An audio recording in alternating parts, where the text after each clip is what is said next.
Bonjour, dans ce travail, nous allons étudier les phénomènes d'induction électromagnétique et la loi de Faraday.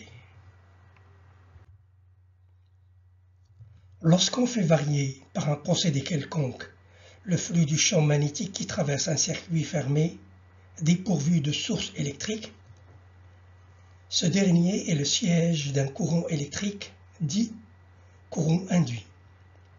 La production d'un tel courant implique l'existence d'une force électromotrice dans le circuit. Faraday énonça que cette force électromotrice dans le circuit était proportionnelle au taux de variation des lignes de champ traversant le circuit. De nos jours, l'énoncé de Faraday s'exprime en fonction du flux magnétique, soit E proportionnel à D phi sur D de T. La force électromotrice induite dans le circuit est proportionnelle à la variation du flux magnétique avec le temps. Où phi de t égale l'intégrale double de B fois D de S. Et le flux du vecteur champ magnétique à travers une surface quelconque s'appuyant sur le circuit. Ce flux ne dépend donc que du temps et de la géométrie du circuit. Pour induire un courant dans la spire, il faut donc avoir un flux qui varie avec le temps. Cette variation peut se produire par 1. La variation de B avec le temps. 2.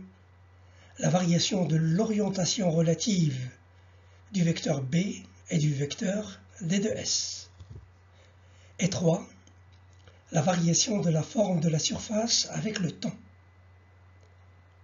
Passons en revue des expériences où le champ magnétique B varie avec le temps.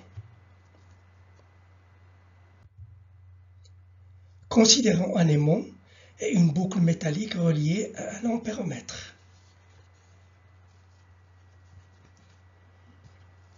Lorsque l'aimant et la boucle sont immobiles, il ne se passe rien. Lorsqu'on approche le pôle nord de la boucle, un courant petit i circule dans le circuit électrique dans le sens anti-horaire, vu de l'aimant. La face de la spire la plus proche de l'aimant se comporte alors comme un pôle nord et repousse l'aimant. Lorsqu'on éloigne le pôle nord de la boucle, un courant I circule dans le sens opposé et l'aimant est attiré vers l'anneau.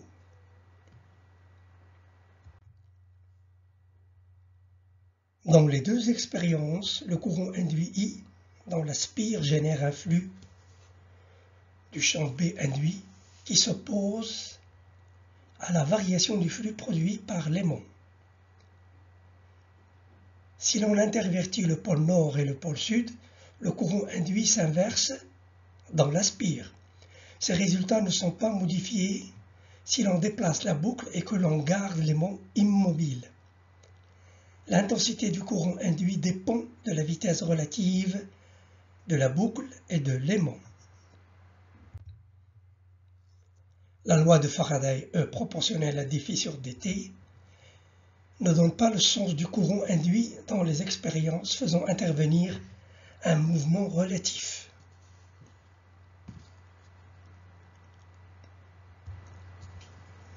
Le physicien Lenz proposa en 1834 une règle simple dans ce genre de cas.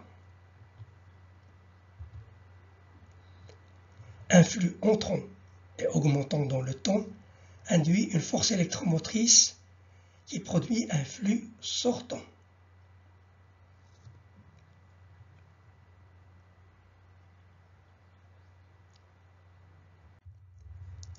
Un flux entrant et diminuant dans le temps induit une force électromotrice qui produit un flux entrant.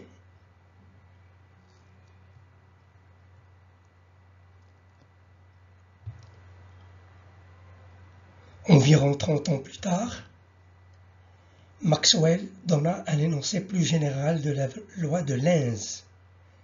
L'effet de la force électromotrice induite est tel qu'il s'oppose à la variation du flux qui le produit.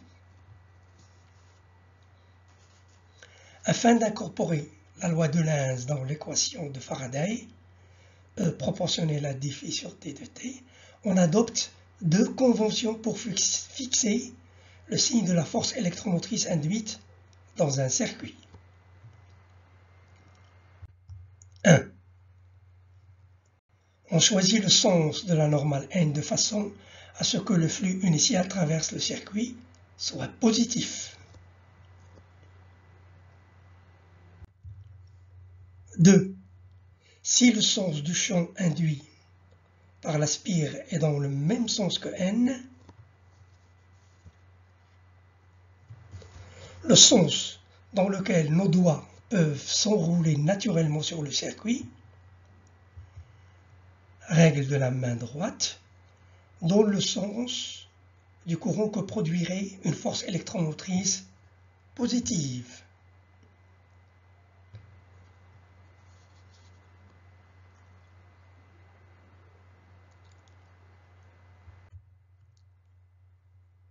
Loi de Faraday. Soit les trois expériences suivantes. 1. L'aimant et la spire sont fixes, pas de variation de flux à travers la spire. Il ne se passe rien. Dans ce cas, delta phi égale à 0 et E égale à 0. Pas de variation de flux, pas de force électromotrice induite dans la spire.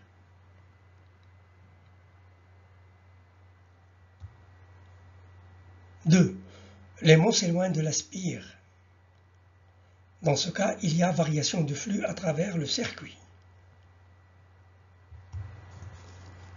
Résultat, le flux du champ B diminue. D'après la loi de Lenz, un flux entrant et diminuant induit une force électromotrice qui produit un flux entrant. B induit est dans le même sens que N.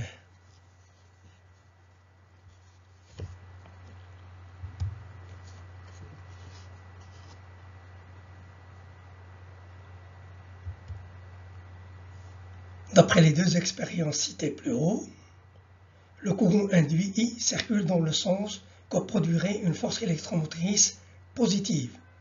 Donc, delta phi inférieur à 0 et E supérieur à 0.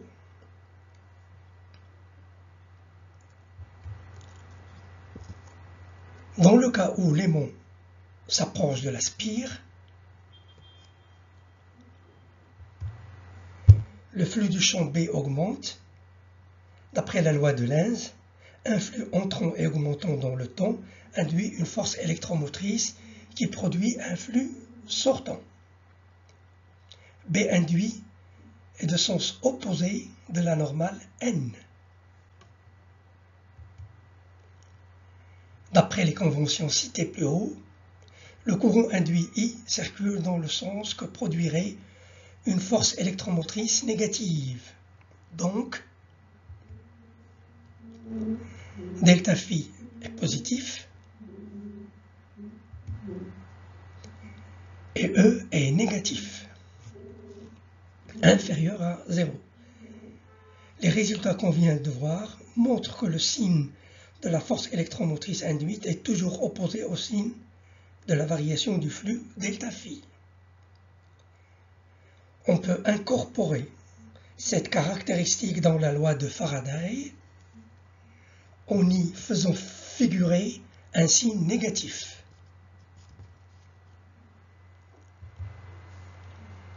La relation de proportionnalité E proportionnelle à dφ sur dt devient alors une équation comportant un facteur de proportionnalité approprié qui dépend du système d'unité utilisé. Dans le système international, cette constante est égale à l'unité. L'énoncé de la loi de Faraday donnant l'induction électromagnétique est donc E égale moins dφ sur d de t. Cette loi est à la base de nombreuses applications, en particulier la production industrielle d'électricité. Exemple d'application. Production de courant alternatif. Une spire circulaire de résistance petit r et de rayon grand R est placée dans un champ magnétique uniforme, perpendiculaire au plan de la spire et variant sinusoïdalement dans le temps.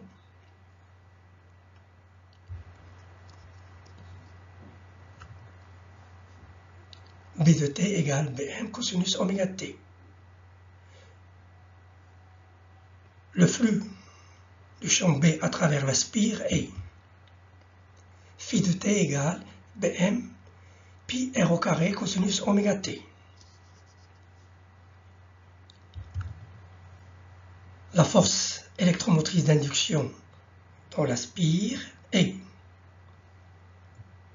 E égale moins dφ sur dt égale Bm pi oméga r au carré sinus oméga t.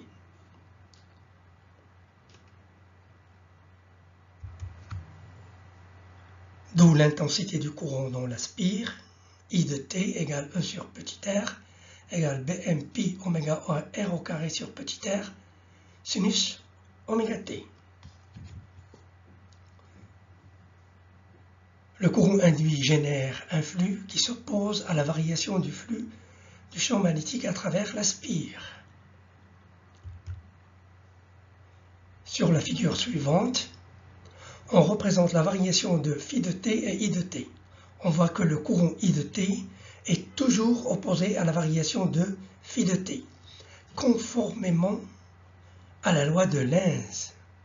Merci pour votre attention et à la prochaine vidéo.